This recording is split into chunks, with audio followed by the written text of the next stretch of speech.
Telangana cricket association కు BCCI గుర్తింపునివ్వాలని TCA general secretary Guruvareddy demand చేశారు. హెచ్సీఏతో గ్రామీణ క్రీడాకారులకు అన్యాయం జరుగుతోందన్నారు.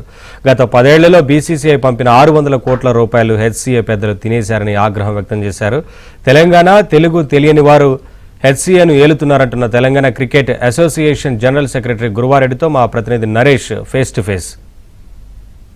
తెలంగాణ క్రికెట్ అసోసియేషన్కు బీసీసీఐ గుర్తింపు ఇవ్వాలంటూ కూడా తెలంగాణ క్రికెటర్స్ ఆధ్వర్యంలో ఇందిరా పార్క్ వద్ద ధర్నా నిర్వహిస్తున్నారు. మనతో పాటు గురువారెడ్డి ఉన్నారు, జనరల్ సెక్రటరీ టీసీఐకి సంబంధించి. మీరు అంటే దశాబ్ద కాలంగా డిమాండ్ చేసి వస్తున్నారు, కానీ బీసీసీ వైపు నుంచి ఇప్పటివరకు కూడా ఎలాంటి కదలిక లేదు. ఎలా చూస్తారు?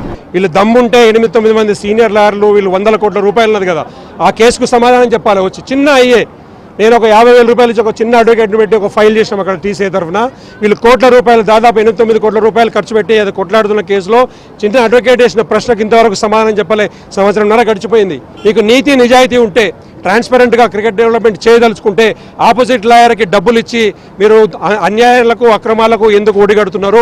ఎవడబ్బా సొమ్మని బీసీసీఐ ఇచ్చిన డబ్బులు ఆపోజిట్ లాయర్లకు ఇచ్చి కొల్యూటెడ్ పిటిషన్లు వేసి పిల్లలకు అన్యాయం చేయడానికి, పిల్లల డెవలప్మెంట్కు అకాడమీలు రన్ చేయడానికి, గ్రౌండ్లు బిల్డ్ చేయడానికి, స్టేడియంలు కట్టడానికి, టోర్నమెంట్ పెట్టడానికి బీసీఐ ఇచ్చిన డబ్బులన్నీ కూడా వీళ్ళు విల్లాలు కొనుక్కోవడానికి ఖర్చు పెడుతున్నారు. ఆగంరావు వీళ్ళందరూ కూడా దొంగతనంగా వాళ్ళు పేర్లు రాసుకున్నారు.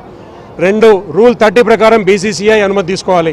ఈ రెండు లేకుండా చేసేది ఇల్లీగల్ టోర్నమెంట్ చేస్తారనేది 2018లోనే ఆల్రెడీ ఒక లెటర్ ఉంది.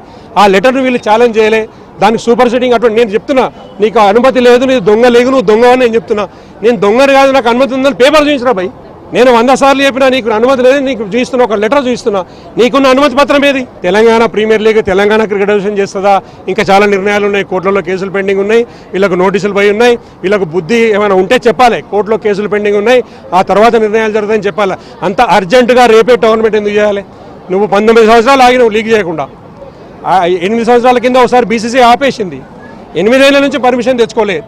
ఆ పర్మిషన్ తెచ్చుకునే సిస్టము, పద్ధతి, నియతి నీ దగ్గర లేదు.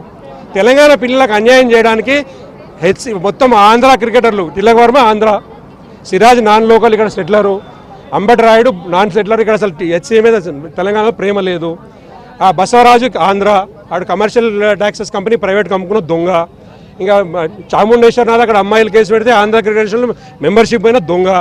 ఇట్లాంటి దొంగలలో ఆంధ్రాలో అందరూ వచ్చి తెలంగాణ దోచుకు తింటామంటే ఎందుకు ఉంటాం? తోలు తీస్తాం ఒక్కొక్కరిని. Thank you. ఇది మొత్తంగా గురువారెడ్డి చెప్తున్నారు. ఖచ్చితంగా తెలంగాణ క్రికెట్ అసోసియేషన్కి బీసీసీఐ గుర్తింపును ఇస్తుంది అనేది ఆయన నమ్ముతున్నారు. అదేవిధంగా ప్రస్తుతం హైదరాబాద్ క్రికెట్ అసోసియేషన్ నిర్వహిస్తున్న T20 లీగ్కు బీసీసీఐ అనుమతి లేదనేది ఆయన చెప్తున్నమాట. వీడియో జర్నలిస్ట్ మధుతో నరేష్ అలంశెట్టి, ఏవిఎన్ ఆంధ్రజ్యోతి.